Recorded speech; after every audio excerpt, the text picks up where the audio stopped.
একজন আত্মমুগ্ধ ব্যক্তি অনেক দিক থেকেই একজন দক্ষ প্রতারক। তারা শুধু আপনার কাছে একটি সম্পর্কই বিক্রি করে না, তারা আপনাকে একটি স্বপ্ন বিক্রি করে।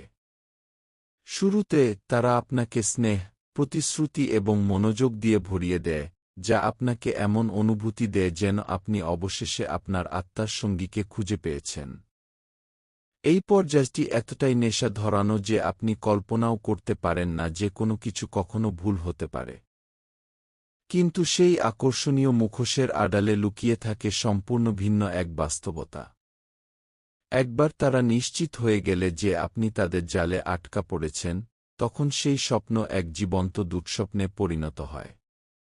তারা আপনাকে অবমূল্যায়ন করতে, আপনার সমালোচনা করতে এবং আপনার প্রতিটি পদক্ষেপকে নিয়ন্ত্রণ করতে শুরু করে। তারা আপনার দুর্বলতাগুলোকে অস্ত্র হিসেবে ব্যবহার করে এবং আপনাকে আশা ও হতাশার চক্রে আটকে রাখে। এটাই একজন আত্মমুগ্ধ ব্যক্তির আসল দক্ষতা, আপনাকে নিজের উপর সন্দেহ করতে প্ররোচিত করা, যখন আপনি সেই মানুষটিকে ফিরে পাওয়ার চেষ্টা চালিয়ে যান যাকে আপনি ভালোবাসতেন বলে মনে করতেন। তারা যেমন হওয়ার ভান করত এবং তারা আসলে যেমন, এই দুইয়ের মধ্যেকার বৈপরীত্য আপনাকে বিভ্রান্ত ও ক্লান্ত করার জন্যই তৈরি করা হয়, যা তাদের পক্ষে নিয়ন্ত্রণ বজায় রাখা সহজ করে তোলে।